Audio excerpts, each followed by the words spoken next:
need to record. Thank you for that reminder. Okay, great. Let me put. Sure. Nope, that was a great interruption. All right, Erika, take it away. Cool. Yeah, well, as I think we've already mentioned, I am recovering from COVID, so I will try to keep the sniffles and the coughs to a minimum. Thank you for bearing with my voice. I think that this is going to be a lot of fun, though, and really excited to be able to do this for my neighborhood. I'll give a little introduction about myself. I'm Erika. I am a social media manager with over a decade of experience developing strategies and content development for brands. I've worked predominantly in news media, but I also have worked in nonprofit, fashion retail, and many other industries. I currently work as the director of social for Her Campus Media, which is the largest digital publication for Gen Z women. But I also am a content creator and small business owner myself. And I have lived in Northeast Portland for almost exactly 3 years. Really love it here and have such a passion for the small businesses that are in our community. And so really just doing this selfishly because I want to see your businesses thrive. And so hopefully this presents an opportunity for some inspiration and some excitement around social media. I love what was said about the hatred for social because I can definitely relate to that, having worked in social for so many years. But yeah, so a little about what we will talk about today. We're going to talk about developing content buckets, what content buckets are, and what they should be doing to help inspire your content creation process. We'll talk a little bit about the shareability test, which I think is just a useful tool to help you determine what is worth sharing and what is not.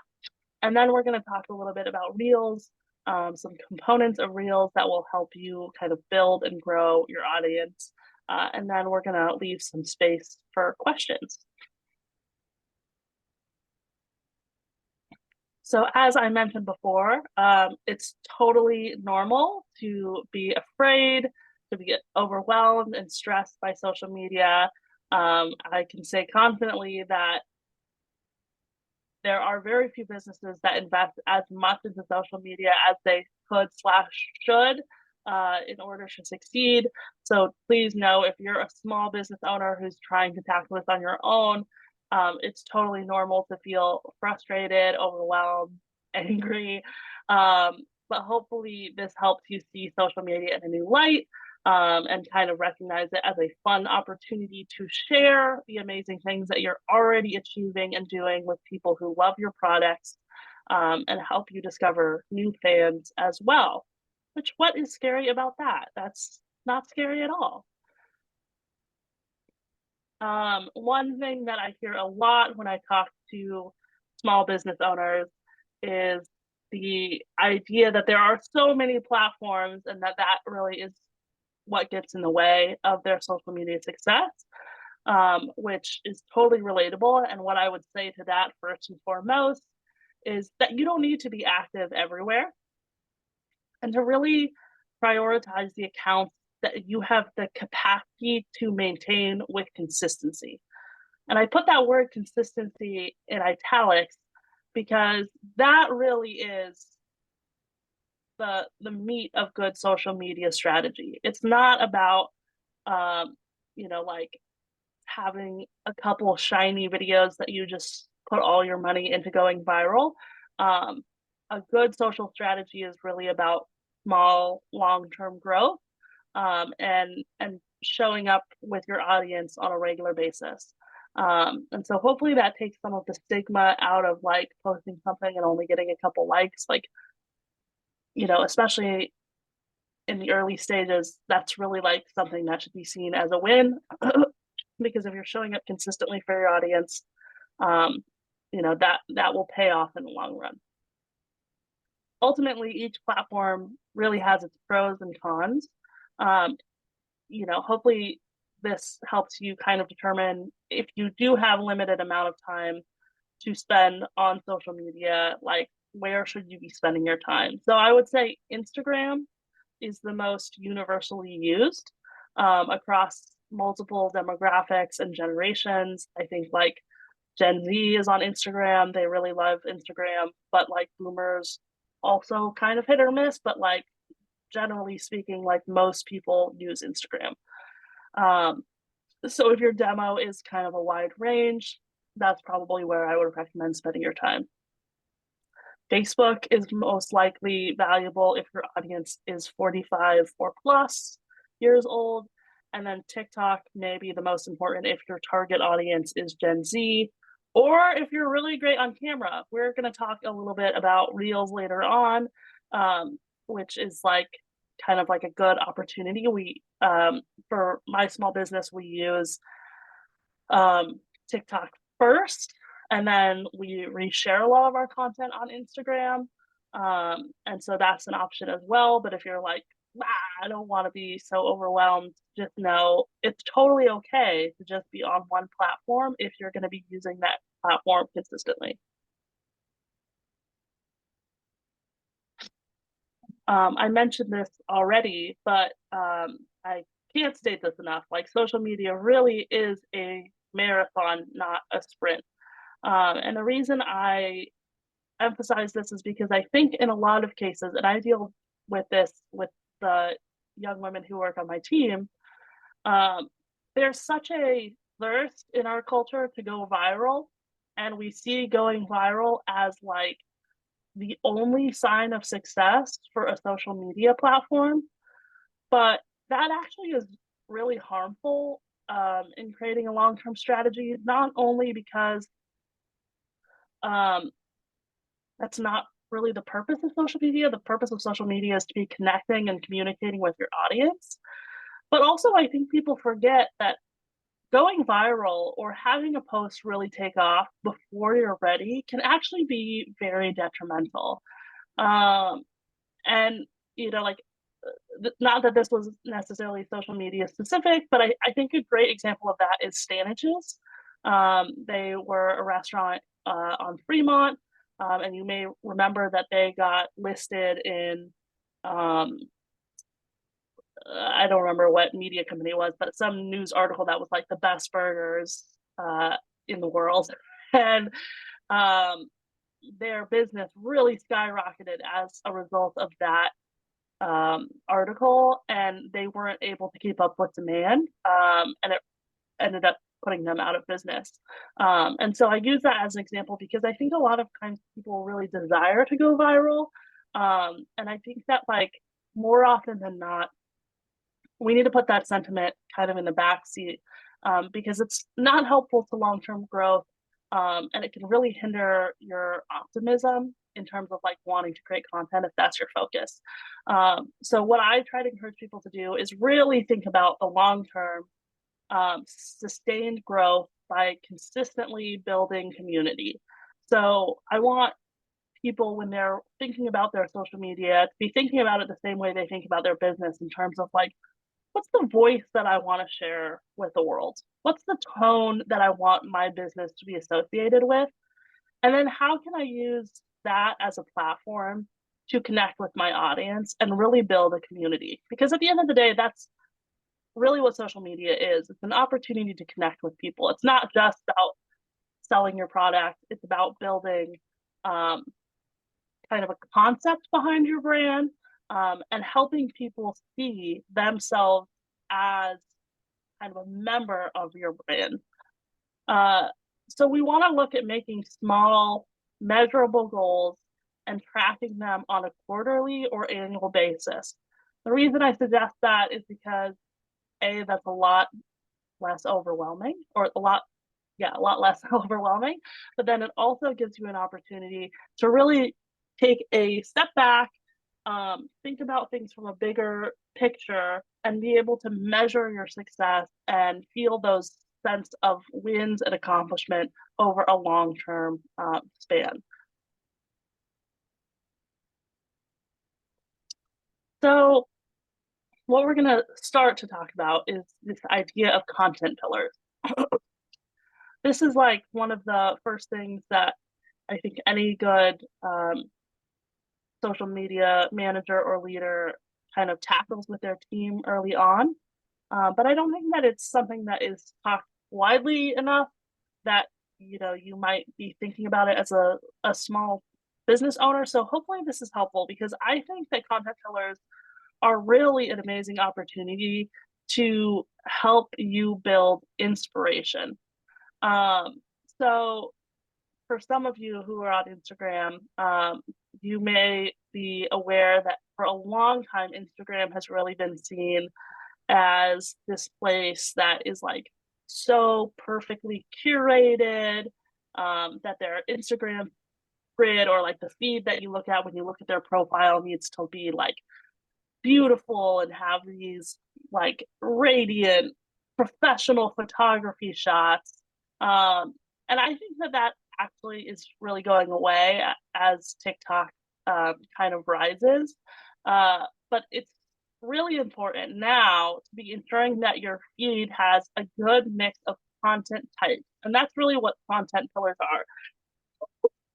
It's a range of content types. And the purpose behind building these is really to um, create a wide net in which you can attract new followers and entertain existing fans. So being able to create multiple types of content, which we're going to get into this a little bit deeper in a bit, but creating multiple different types of content will really help you um, to be able to kind of like find and collect a wider audience in the long term. So developing content pillars can help you stay organized and maintain a consistent tone of voice. And even beyond that, it gives you a wider landscape to brainstorm in. So, I think a thing that we all come up against is like another day. Like, what am I supposed to post now? Like, how am I supposed to think of another way to present this content? But coming up with what content pillars you really want to share with your audience can help you kind of like stay organized in that sense. So if you have 5 different content pillars and you're like kind of lost on what you want to build, it makes it a lot easier to look at that list and be like, okay, I haven't talked about X in a little while. So let me focus my energy on creating a post about that. And then we'll kind of move down the line. That helps your grid feel like it's a little bit more diverse, has a mix of content, and it helps you kind of brainstorm. So let's talk a little bit about some of these content pillars. And we'll talk about these a little bit more, but these are just some examples. These are, generally speaking, just made up. So feel free to use these for yourself, but also remember, like, you might come up with content pillars that aren't even on this list.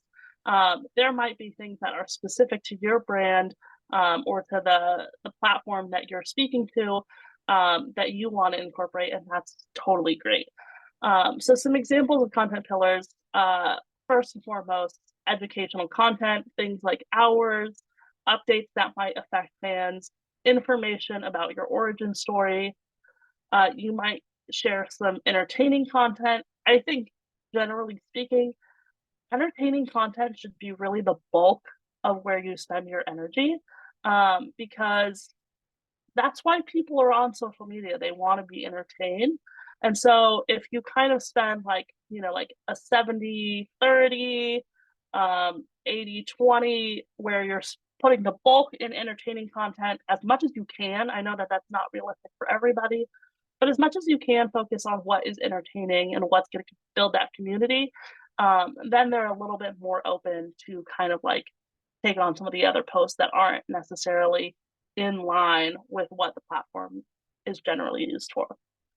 So behind the scenes content, that could include videos of products being created, sneak peeks, you talking about your story, things that happened. This really serves to give your audience a feeling of being connected to the brand. Promotional or product content, this is pretty straightforward. That could be anything from fun facts about your brand, discounts, daily specials, inside looks at how your products are sourced, and then UGC or fan created content. So I put together some examples and I tried to use all Portland run businesses that I love as examples. But first and foremost, we'll talk a little bit about educational content. And the root of that really is like, what do people need to know about my business? Uh, my neighbor has explained to me about this at length because, Portland is a pretty unique place in that, um, you think about when there is a snowstorm or a heat wave, that can oftentimes affect business. Um, and frequently, businesses will not update their social media. They won't tell their audience what they need to know.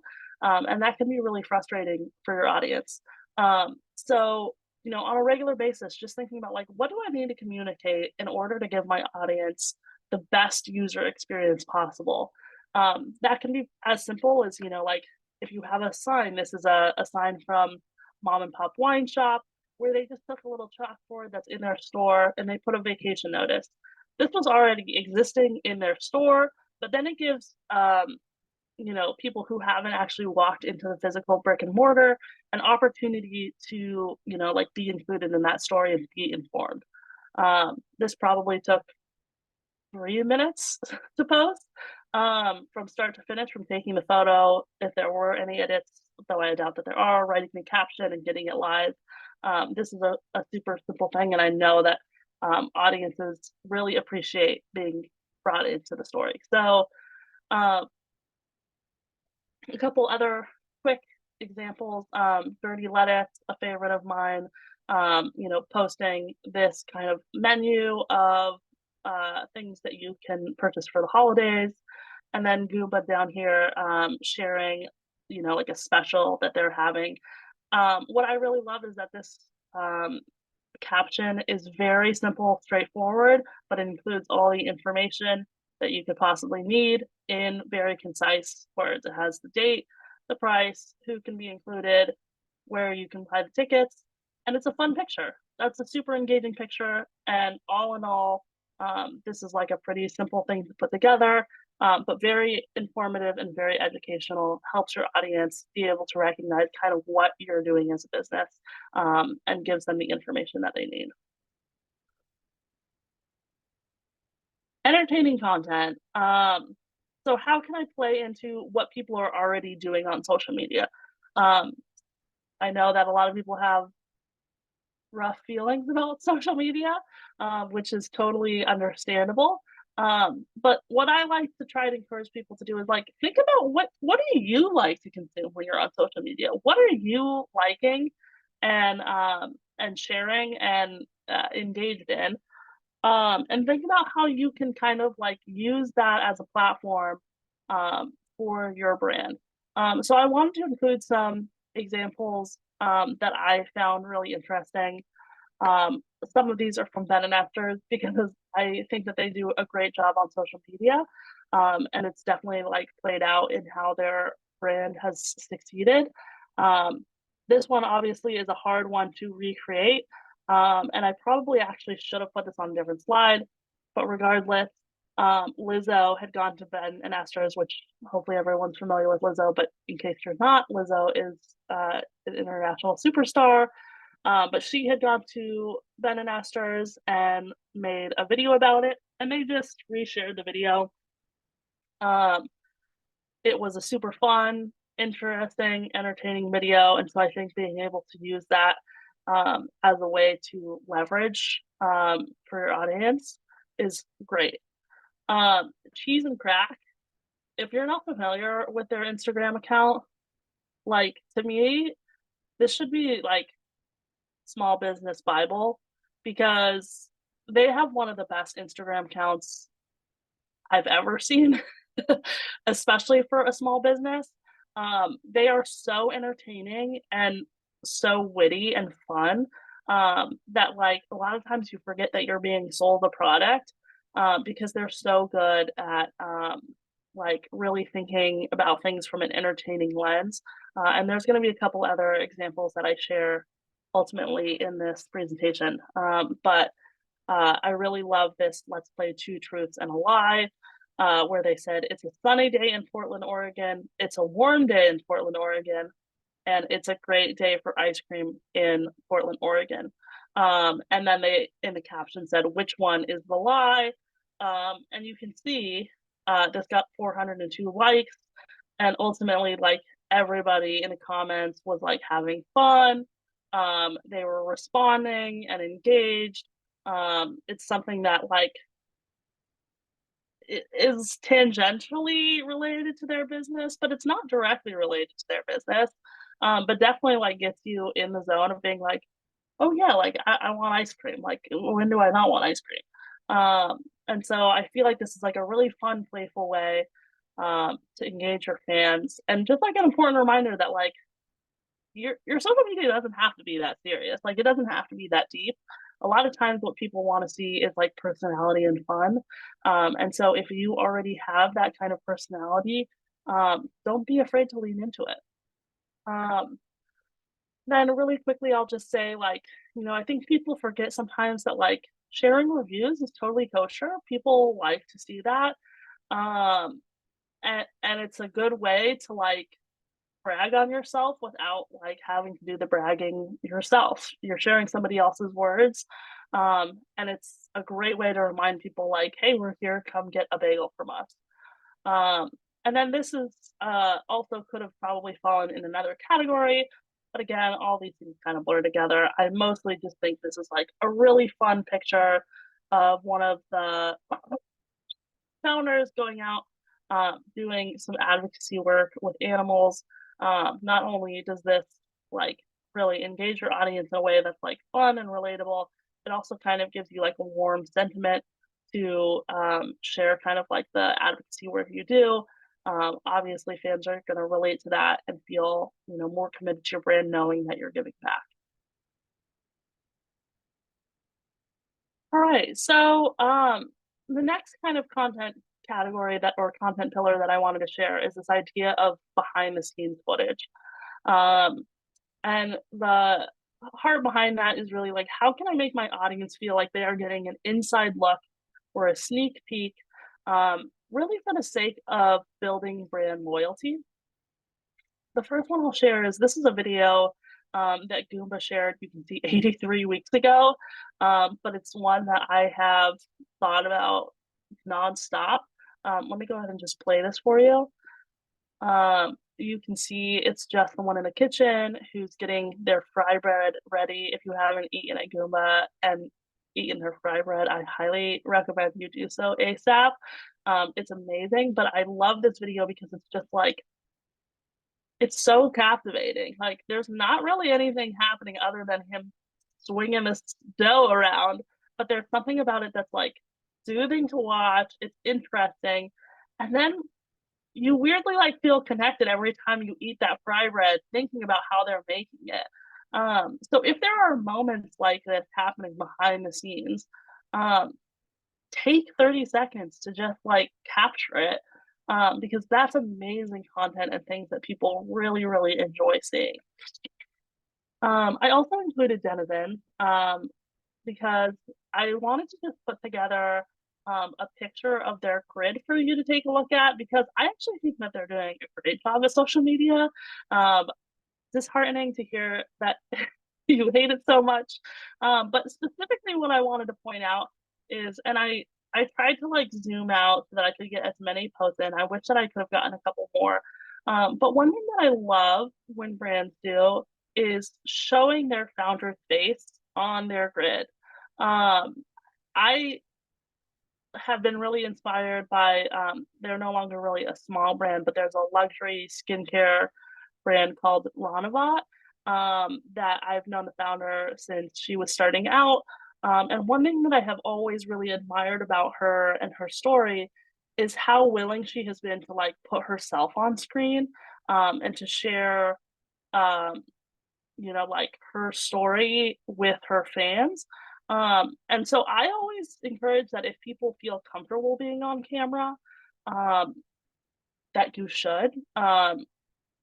Whether that's, you participating in like a TikTok trend or an Instagram trend, or doing something, like giving an inside look of how a product is made, or even like one of these, he's literally just like sharing the times that they're going to be open that day. What I really like about that is it like puts a face to the brand, and having that kind of consistency on your grid can really humanize your brand and make your audience feel like they're participatory in what you're building. And it also just makes you feel like you have an entity to feel connected to. And so I know that's not for everyone. Not every brand wants their founder to be the face. Not every founder feels comfortable being the face. And so that's totally reasonable. But if that is something that you're interested in or enjoy, I encourage it because I think that it's really, really heartwarming and nice to see. All right. And then promotional product, I think, can sometimes get a bad rap because this tends to be what feels the most boring for the audience, because a lot of times people forget to make this stuff fun or entertaining. And so I wanted to include these two pictures because I think that they're really good examples of what kinds of things you can share to make people feel informed and or excited about your business. I know I already mentioned cheese and crack, and actually I wish that I had changed this because they have a really cool Halloween um, image that just came out a couple days ago, and I forgot to update this. So go look at it later. But they do a lot of these kinds of images where they will break down one of their ice cream specials. And they always look this way. They're very clean. I'm sure that this was pretty simple to put together.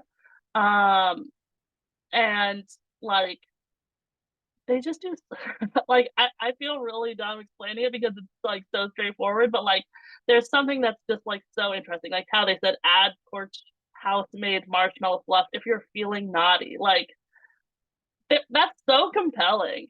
Um and so yeah, I think like being silly, having an aesthetic that's like really pretty and clean. There's not like a ton that's happening here, but it's really interesting and fun. This is the kind of thing that I would like 10 out of 10 share with my friends, which we'll talk about sharing a little bit and why that's important.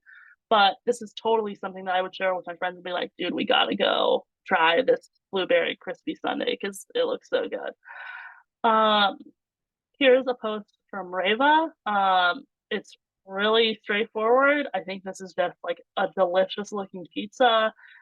Nobody's going to be mad seeing this in their Instagram grid. And then it serves as a great reminder where they are sharing that this is like a special that's back. And then I love that they share every single ingredient that's in this, because I think that like that can really add some fun color and, you know, metaphorically flavor to your Instagram post to be compelling. All right. I'm actually really excited to talk about UGC because I was shocked when I was putting together this presentation. I was like searching high and low for brands that are using UGC on their social, and it's like no one. And so I think that this is like a great missed opportunity right now in Portland. User generated content, if you're unfamiliar, is any content that you're tagged in. So your fans come in, they try your product, and then they post about it. You can reshare that content. Obviously, you want to give them credit. Like you can see, Ben and Esther's gave credit here. I'm sure they probably also tagged them in the post. This lasagna project post actually was not user generated content.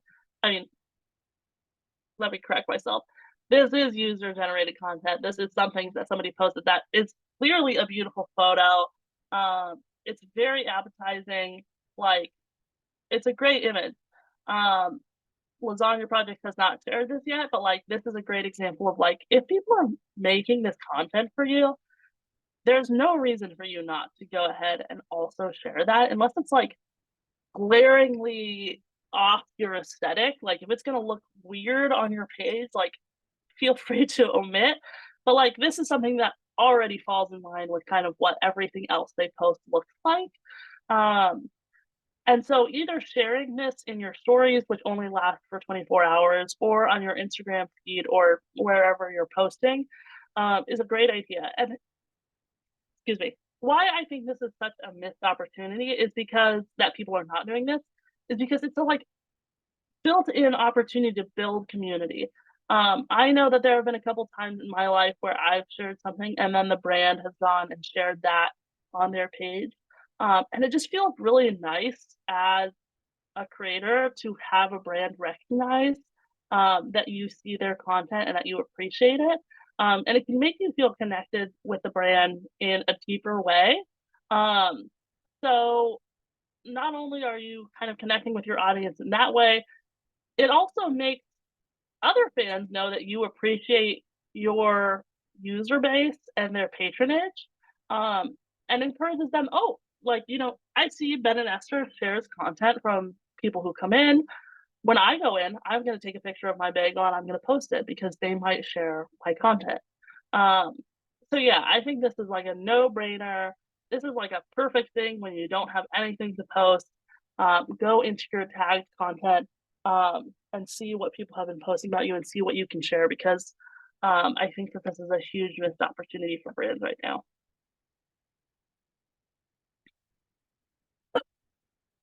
Excuse me. Okay, so now I want to talk a little bit about something called the shareability test. For clarity, I did not invent this. This is something that is frequently discussed in the social media community. But the shareability test is really just kind of like a litmus test for you to consider before you post anything, if it is something that is shareable. And the reason why shareability is so important is, and not to get too much in the weeds, but as a reminder, all social media platforms utilize something called algorithms. And the algorithms determine where your content goes and who it gets served to.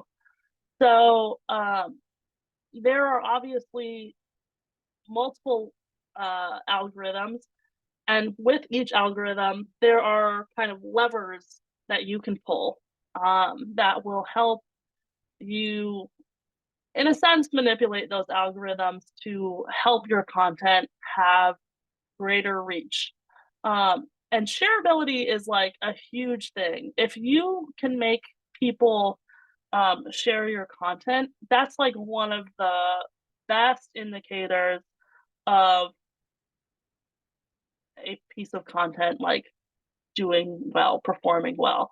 A great example of this, if anybody is on TikTok, Washington Post was like famous in like the early days of TikTok for really optimizing all of their content for shareability. They noticed really early on that if people were sharing content, that it was performing really well. And so everything that they did was based around how shareable something was. And so these are kind of just a couple bullet points that will help you determine if something is shareable or if people will share it before you go live. So first and foremost, will this post make our audience feel seen in some way? Will they feel an emotion, love or hate? It doesn't have to always be a positive emotion, but will it make them feel an emotion when they view the content? Like I mentioned in the beginning, we want our content to build community and make people feel like they're part of something as much as possible. And so anytime, either in the content that you're sharing or in the way that you present it with the caption, all that kind of stuff, anytime you kind of infuse some of these elements, it's really useful. Secondly, will this post help facilitate connection with other audience members? Will it make them feel like they are part of a community? This kind of goes back to the first one, but I think like a great example of this was that Two Truths and a Lie post, where they shared this kind of funny thing, and then people from the community were then like going into the comments and engaging. I could totally see someone sharing that with their friends and being like, haha, this is so funny. Thirdly, am I offering a value or service to the audience? Am I communicating this in a way that's as interesting as possible? Um, so, I think really the heart of this is like remembering that like your social media isn't also always about you. Um, you want to make sure that you're providing value to your customers. And there are a lot of different ways to do that. But I think like great examples are like giving them the, educational content that they need about your business. Um, like sharing what kind of specials you have, things that are offering a value or service to them. Also, if you can like find ways to educate people, like, I think of Junior's Coffee Roasters on Prescott. If you go into their store, they have a lot of content about the ethics of coffee roasting and production. Um, and they have a lot of literature that is like in the store itself that you can engage with when you're visiting. I don't know if they've actually shared any of that on social media, but like that's a great example, I think, of educational content that provides value to your, viewers in a way that is really interesting and compelling. And then I put this side note here, just as a reminder, like we all have good days and bad days. Like I say, like, are we presenting this in the most interesting way possible? Sometimes you're just having like a bad, non-creative day, and like don't beat yourself up if you're like, this is not as interesting as I could make it. Like maybe for that day, that is the most interesting that you could make it, and that's totally okay. And then bonus for video, and we'll talk about this in a second, but is the hook strong enough to catch the attention in under 1 second? Really, you have almost virtually no time to engage people on social media because, as you know, people are scrolling, scrolling, scrolling, and you have truly under 1 second to captivate someone. So we'll talk a little bit about video in a second, but that is definitely something to keep in mind when you're making video content. Okay, let's talk about Instagram Reels. So before I move on to the next slide, I'll show another post from Cheese and Crack that I think was really great. They said Flashback Friday. I should clarify also, this was like during one of the snowstorms that we had about a year ago. They said Flashback Friday, we are closed today, but we will never miss the opportunity to make some of you scream at your phones. And then they shared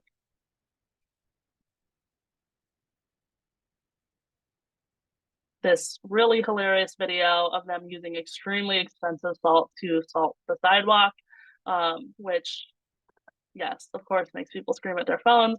But like, what a hilarious post. A great way to remind people that you're closed, and also like still make them feel engaged and entertained, because not everything has to be that serious or that deep. So what is a reel? Instagram Reels are short form videos. In a perfect world, they should be shot horizontally. Or no, sorry, they should be shot vertically. So just scratch that from your mind. They should be shot long ways so that it fills the entirety of your screen. And they can be up to 90 seconds long. They are the single greatest opportunity to grow on Instagram. If you want to grow on Instagram, there really is no way to do this in a meaningful way outside of Instagram Reels. If you're familiar, there's a brand called Later. They do social media scheduling. It's a tool that they have some free tools, but predominantly it's like a paid service where you can schedule your content. But they also do a lot of social media education. And one of their social media managers had said that since introducing Reels to our Instagram channel, we've seen our engagement grow by 280%, which is just bananas. Everybody says it's impossible to grow on Instagram Reels or on Instagram right now, and that is an absolute lie. If you're using Reels consistently, you can definitely see growth It just takes a little bit of strategy and time and commitment. Like I said before, consistency is really, really important. But I can't stress enough how important incorporating reels are to your long-term strategy growth. And if you're hitting yourself over the head and you're like, why do I need to do this? Why do I need to make Instagram reels? Just remember, like, Meta slash Instagram, they are trying to compete with TikTok, which means that the app is inflating distribution. So when you make an Instagram reel and you put it out, um, Instagram is more likely to share that with a broad audience than if you post any other type of content. So while things like I call static grid posts, for instance, photos or memes, will likely be seen by folks who already follow you, with some exceptions, reels are distributed broadly.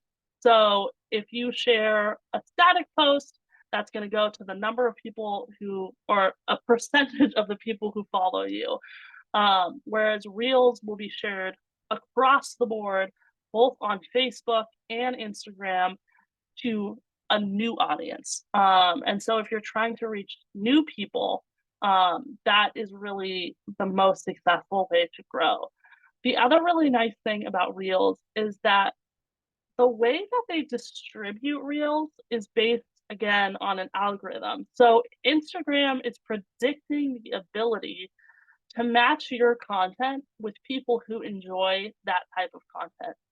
So that can be both in types of content. So, like, if you're sharing food content, for instance, Instagram is going to try to direct that specifically to people who have shown an interest in food content. That's the same for people who have shown an interest in discount content or searching for discounts, things along those lines. But the other benefit, especially for small businesses, is that a lot of this is targeted specifically to geographic areas. So if you're making content about being a Portland small business owner, Instagram is more likely to share your content with people who live in Portland and are engaging with that kind of content. And so that makes it a very, very powerful tool to be able to get your content in the hands of people who are really interested in seeing it.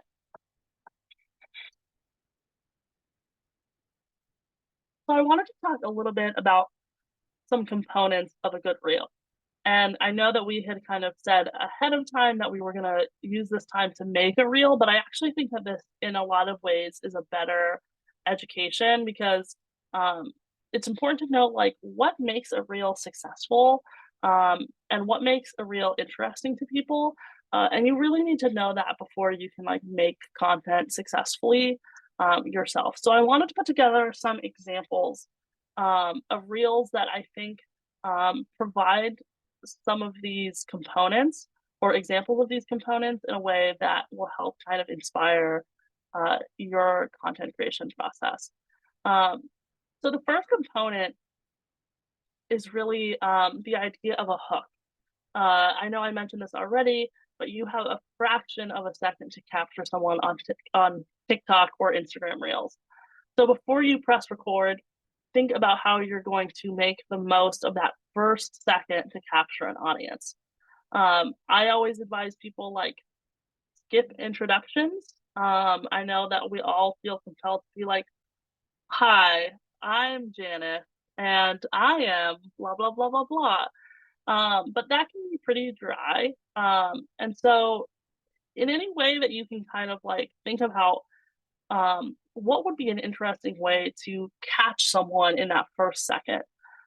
You can use movement, sound, facial expressions, sometimes, like, launching with a question or kind of like putting a controversial statement as your first couple words out your mouth can really help capture people.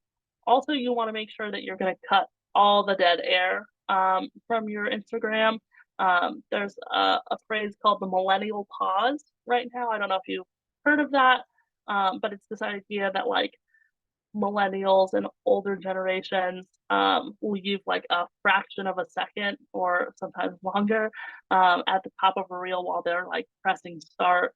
Um, you want to make sure that like in the immediate, we're going to something that's interesting to make sure that people can kind of like feel engaged from the get-go and not just scroll past. So here's an example from Fresh Love. Go ahead and play this.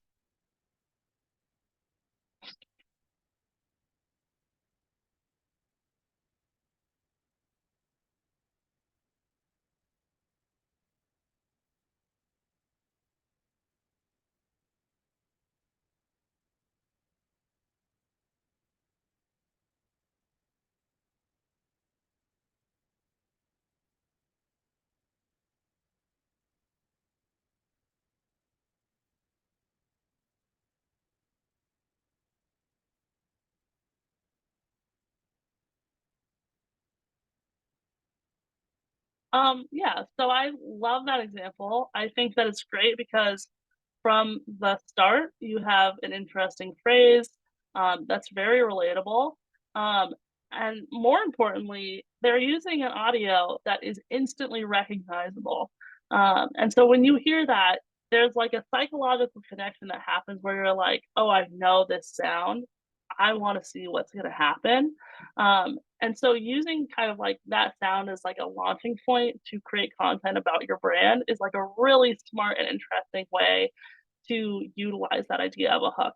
And then they, from the very second onward throughout the video, keep you engaged with different text, different font, and just like keep kind of the interest going, which is really fun. Excuse me. Um, Another really important thing is to make sure you're editing in the app.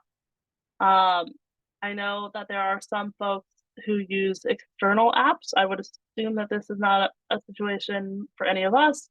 Um, there's nothing wrong with using external apps to build their content or edit their content if that's your preference. Um, but I do think that app users feel wary of content that feels too overproduced. Um, and so I tend to encourage people like use footage that you shot on your phone, use fonts that are native to the platform. So like you use Instagram's editing tools to add text to your videos, because the more you can make your content feel like it's something native to the platform, um, i.e., not professionally shot, so on and so forth, the better. So here's an example from Saw and Straw that I thought was really funny. I do have like a small edit for them, but I think overall this is really great.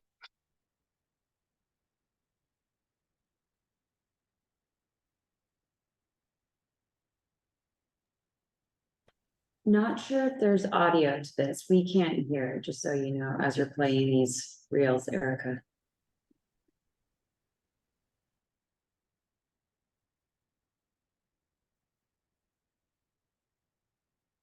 Yeah, so super cute, compelling video. I do think it was a little bit of a shame not to start with this man in a pink fluffy hat. Um, that's 1,000% something that people would stop to watch if they saw this man dancing with a pink cowboy hat on.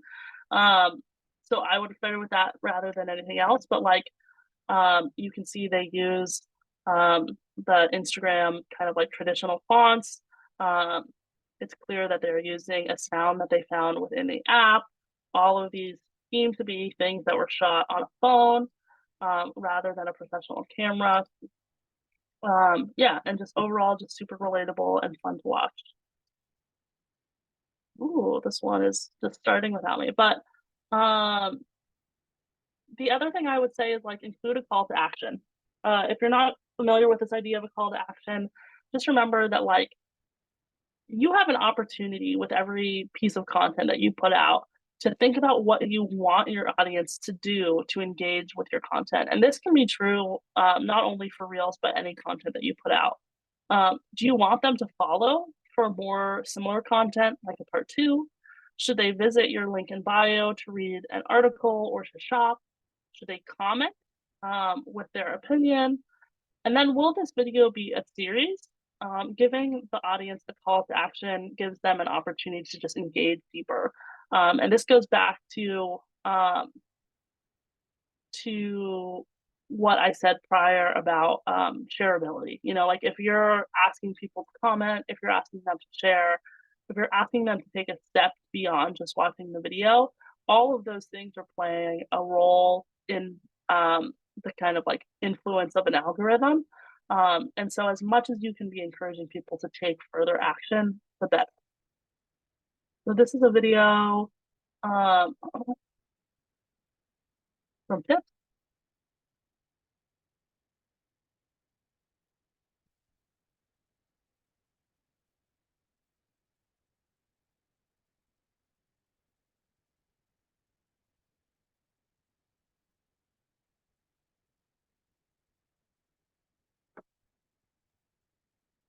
So this actually is like also like a little bit more of a lessons learned opportunity, I would say, than a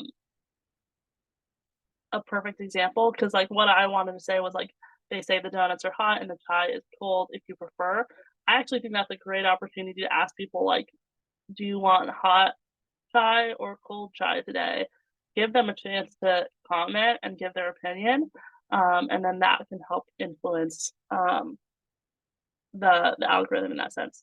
I also just love this example because it's like it's a shot on a phone. They use all the editing tools in Instagram, and also it's just like well lit. It's a nice looking video. Watching this, I learned that there was another Pips location I didn't know about, and so that was educational in that sense. And it's just like a good reminder that like, you know, like, oh, I can go to Pips if I want to cool down. Using trending audios is a great thing. If you don't know what a trending audio is, anytime you go on Instagram and you're scrolling, you might see or hear some repetitive trends. All of those things are kind of trending audios. So trending audios are exactly what they sound like, audios that are doing really well in the app. Using a trending audio can also be helpful in staying consistent with posting because it gives you a starting point to work around. So, you know, well, let's actually watch this and then we'll discuss a little bit. This is from Bee's Cakes. We can't hear the audio online. Oh, you can't hear any of the audio?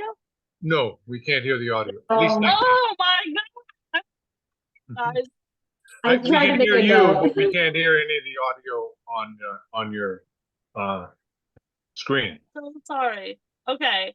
Well, let me first just say for the Fresh Love example that I gave, that audio was the Rocky Balboa like da da da da da da da da da, which is why I said that was like a great example because it instantly clicks as recognizable in your mind. This one, she's saying it's just an audio where the person is saying, excuse me, if money can't buy happiness, then how do you explain this?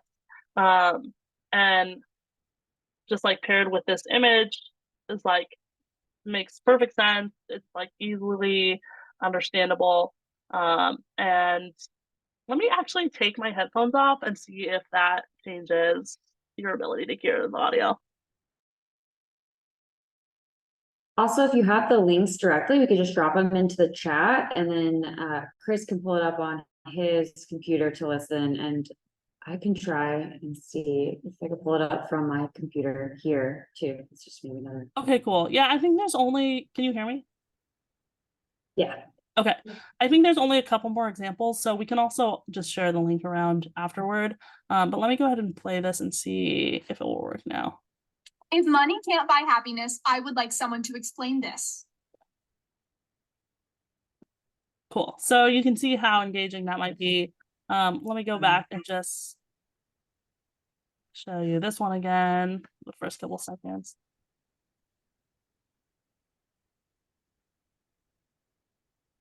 No audio. Really? This is blowing my mind. Okay, well, we'll move on.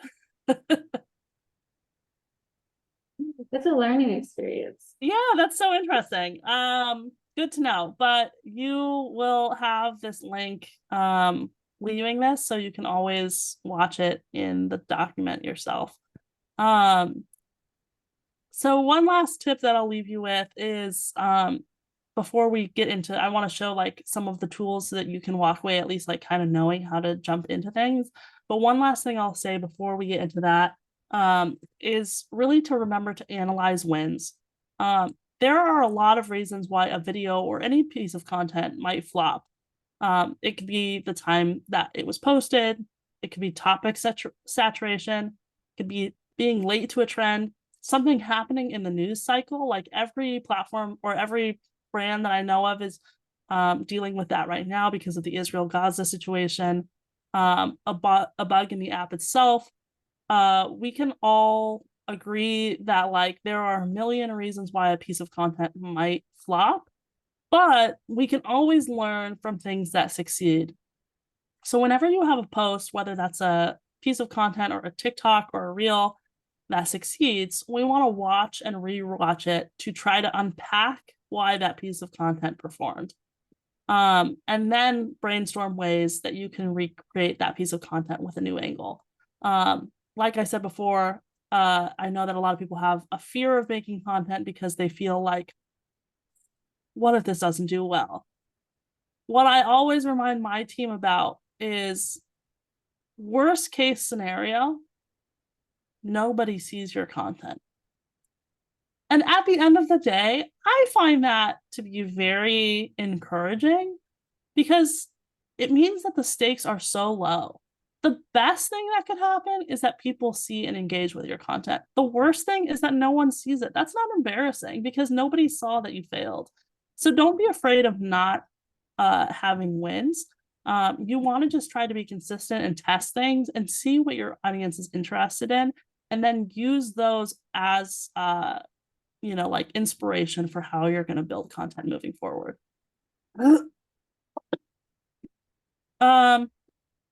So these are just a couple slides that I thought would be helpful to see. There's no audio in these, so that's useful. This is from, I just went on my honeymoon to Iceland, and so I used this video that I took from one of the hot springs. And so I just wanted to play this.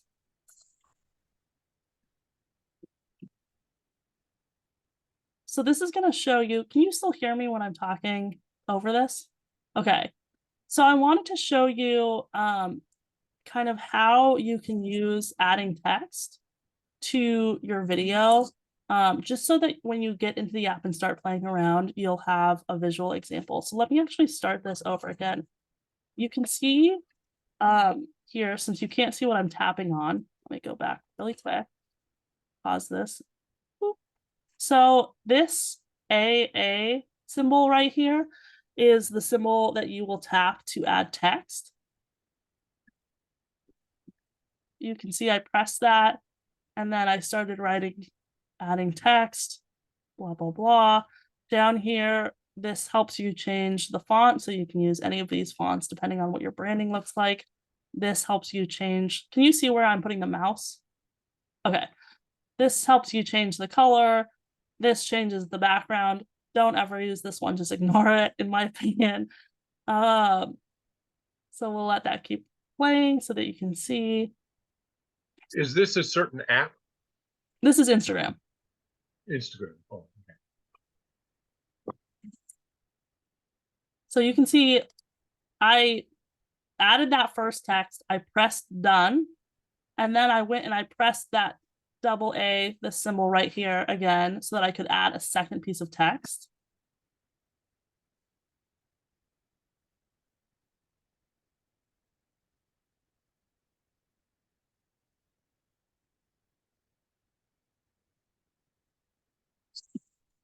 So here you'll see, I just like pinched those down to make the font a different size. And then let me go back really quick to just show here.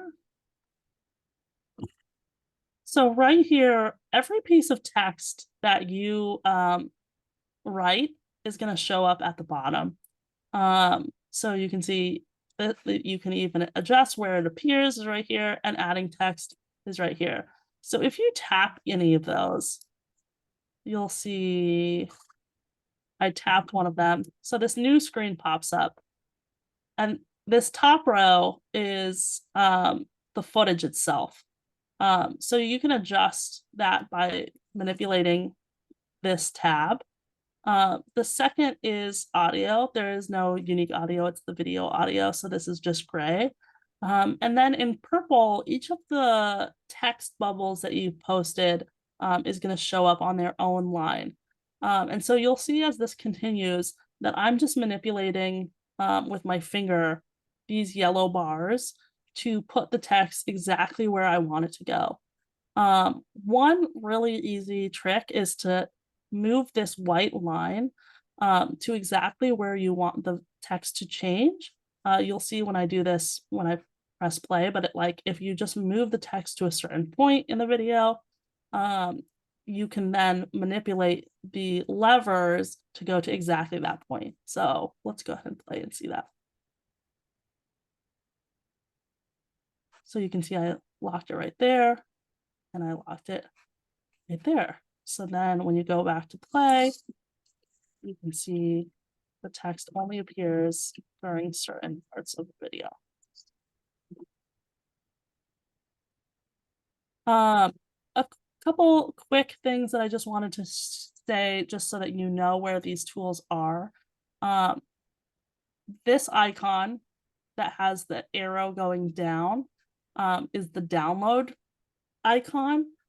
So if you start building some content in here and then you're like, oh, I don't have time to finish this, or I don't have time, or I need to have someone review it, you can actually download the content from that point. And it will save to your phone, and then you can come back and re-upload it so that you don't have to redo your work, which is really nice. This music button is where you will find music. This is where you'll find all of those trending audios that I was telling you about. This button right here has filters and effects. I wouldn't say that you need to really be using these, but if they're fun for you, that's great. This button right here has a whole host of special tools. So there are things like adding captions, adding polls, if you want to tag someone, all of those things can be found in this little happy face square. And then this button is what you use for text. There's also this tab at the bottom that says swipe up to edit. So this screenshot at the far right is what happens when you swipe up to edit. All of the kind of same tools that I was just talking about show up here as well, which I suppose could be confusing, but also makes it a little bit more foolproof that if you just tap around, you'll find the things that you need. And so, from here, you can add it, you can add clips, you can add audio, you can add text, stickers, you can adjust the volume. Pretty much everything that you need will be down in this toolbar. I will say Instagram's editing tool can be a little wonky, so don't be afraid to just play around and learn with a big dose of patience. But they're definitely making a lot of improvements, and it's a lot easier now than it was even a year ago. So hopefully those tips are useful when you kind of go and start playing in the app yourself. I know we're running close to time, but are there any questions in the meantime?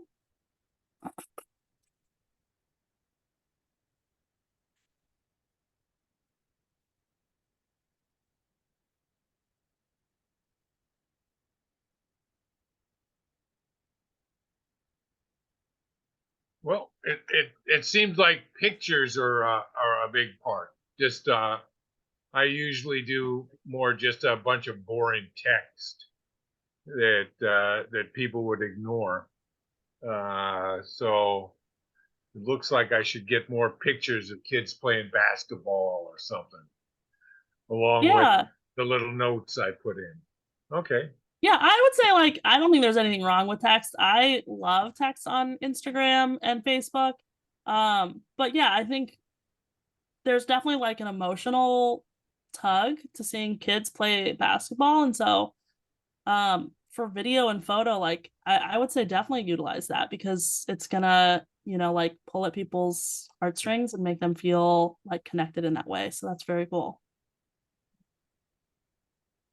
We have a question in person. Can you hear us? Yeah. Can you hear me? Yeah. Okay, cool. So you mentioned like a couple of different names of like, oh, you should check out such and such page, and I didn't like quite catch all of them. Would you be able to like write those down like almost as a study guide? Like Sure. examples of small businesses, and just send them to us? Yeah, definitely. Yeah, okay. Are the references sourced in the presentation, Erica? You can see the names on the examples with the exception of the videos.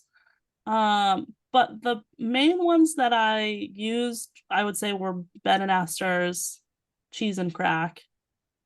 And Goomba. I mean, I think that those are probably like the three best that I have seen, but and Denizens, obviously.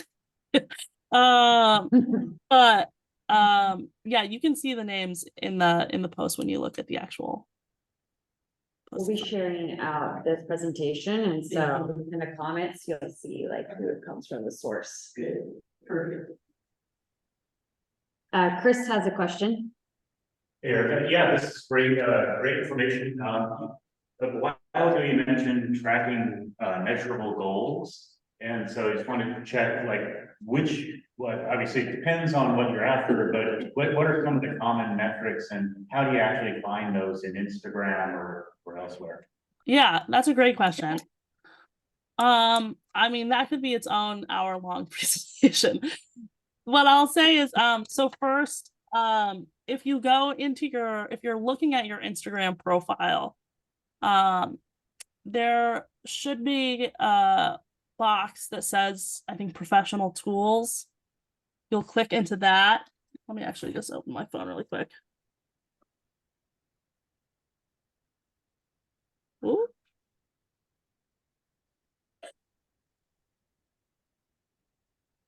Yeah, so it will say professional dashboard. So you click into that. And then there's a bunch of different insights that you can glean. So there's a section on accounts reached, accounts engaged, total followers, and then you can get kind of a little bit deeper on like what kind of content performed. There's like not a goal. Sorry to interrupt real quick, but do you need to have a business profile in order to have that access? Because I'm not seeing this. You either need a business profile or you need a creator account. Either of those is fine. I'm hesitant to share this information because I don't want to get anyone in legal trouble, but creator accounts might have a little bit more access to trending audios than business accounts. I don't know if there's legality around that, but you might, if you're not selling something directly on Instagram, you might consider using a creator account instead of a business account. Just as an FYI. In terms of like what metrics you want to track, I think that really is like kind of a personal preference, and a lot of it is based on like what your goals and what your success, like what your view of success is on the app. But I would say like try to choose like one thing that's important to you and then like measure that over time. The unfortunate thing is like I actually really think that engagement rate is like the most important metric for social media profiles, because that gives you the most information about like what people are engaging in. But unfortunately, none of the apps actually provide engagement rate for you. Those are things that you need to purchase from an external tool.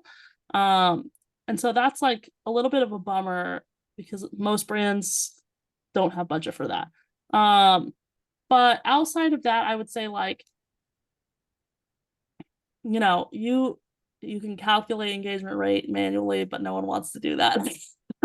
So I would say like maybe like take like your reach and measure that over a period of time to see if you're like reaching more people and to see if you're like learning and growing. And then followers, I think, are obviously like a pretty important measurement. Um, but then again, like that's like a hard thing to say because like a small business isn't necessarily like aiming to have hundreds of thousands of followers because there's not necessarily hundreds of thousands of people here that are going to be engaged in your business. So yeah, I think it really just depends on like determining like what your specific goals are for your brand, and then kind of analyzing how you can whittle that down. Does that make sense? Yeah, totally. Thank you. Anything else?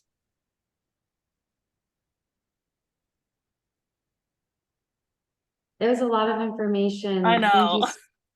for the detailed outline. I think the pillars, like, and that kind of structuring is going to be very valuable and a good exercise for people to go home and feeling inspired and kind of take some time to kind of process that out. Do you, like, when starting to outline what these pillars could be, do you have any like additional inspiration of like where people might be able to pull from to ideate some of these concepts? Yeah, I mean, I like, in my opinion, and I know that this is hard because A, not everybody has time to be on social media, and B, I am very sensitive to the fact that most people hate social media. But like, I personally think that like the best way to get inspired is to like watch what other people are doing. And so like a common practice that my team has, for instance, is we have created a chat DM where we're all involved. And if we see inspiration from another account that we really like, we'll share it to that DM. And then we all take turns like engaging and being like, here's what I liked about this, here's what I didn't like about this. And so like maybe if you have some people on your team who are involved in social media or who like social media, I think that's a great avenue to take. And yeah, I think that like just following brands that you admire who are making good content and like that's another thing I'll say is like the content that you see is like influenced because Instagram is trying to show you content that you'll engage with. So a lot of times like brands content might get buried because you're not always engaging with it. So like if you start following a brand account that you think is really great, make sure that the first couple times that they pop up on your account, you're actually liking their content, because that will make sure that the platform continues to show you it.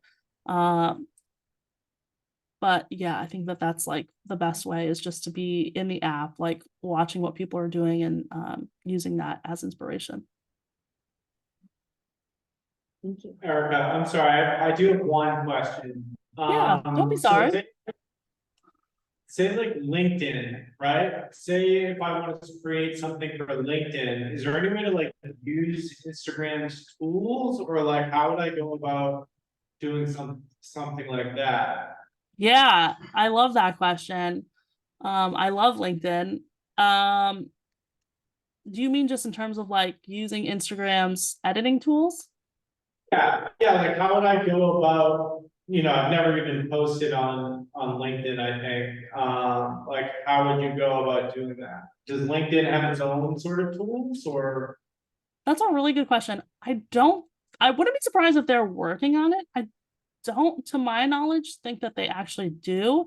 One thing that we do a lot at work is we will use tools like there's a website called musicallydown.com, and then there's also another one that's like I think it's called like Snap Insta or something like that. They're kind of janky websites, I'm not gonna lie, but I've been using them for years because you can download content without watermark, which is pretty important when you're sharing content.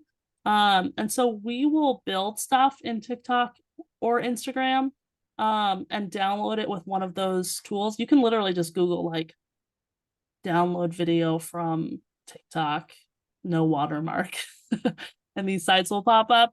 And you just download it, and then I tend to just use that to share to LinkedIn. And I will say, actually, like video content does really good on LinkedIn. We've started doing that in the past couple months and seen like a lot of success with it. I will say, like, I haven't experimented with it as much as I would like to, but I think that that's like a great idea if you're exploring LinkedIn. Great, thank you. Yeah. One more question. Got another question for you.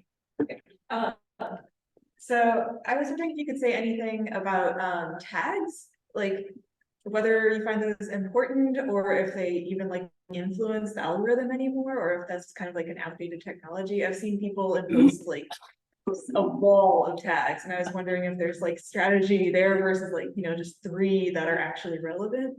Yeah. No, that's a great question. 1,000% use hashtags. I know that everyone hates them and they think that they're cringy, but like they are useful. I would say like what we try to aim for is like between 3 and 10. Like I would say like 5 to 7 is really the sweet spot. And we try to make sure that they're like super targeted. I think like the old school thinking is like just use like a ton, but I don't think that's like a really good strategic method. You really want to be thinking about like the specifics of like who you're trying to reach, and use like the hashtag specific to that. But like, sorry, I'm trying to think of like a good example of this. Like, you don't want them all to be too similar. Like, for instance, I'm thinking at work, like if we're telling like a story about like a celebrity, like we might use like, if it's about Ariana Grande, like Ariana Grande, hashtag celeb news, hashtag pop culture. Like those are similar categories, but they're kind of broad.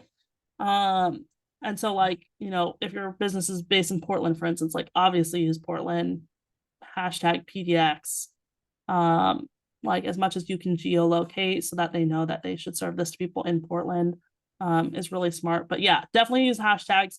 And the reason I say that is like there's no harm in using hashtags. Like they can only benefit you. And if you do end up in the explore page, which now we're getting down like another rabbit hole, like those hashtags only help you.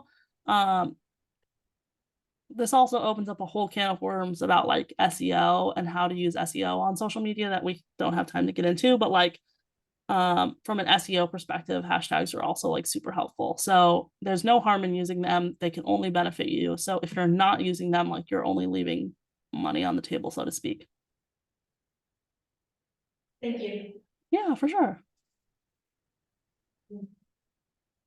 Anything else? Great. Well, yeah, we're 15 over, so we'll be respectful of your time, Erika, as well. Thank you again so much for walking us through your wealth of knowledge of social media. I think that this is a great kickoff for a lot of people who are maybe fresher to working with the platforms.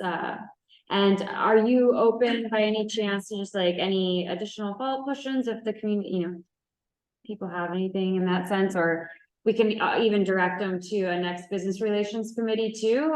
You can send that through and we can have like a follow-up on that too, to keep the momentum as well, and also get you to come to the business relations committee. But I also think like, I don't know if we ever want to do something like this again, but like it might be interesting if anybody has like something that they want to write down, like, oh, this is like a thing that I'm struggling with. Like I know I just mentioned SEO, that's a huge topic.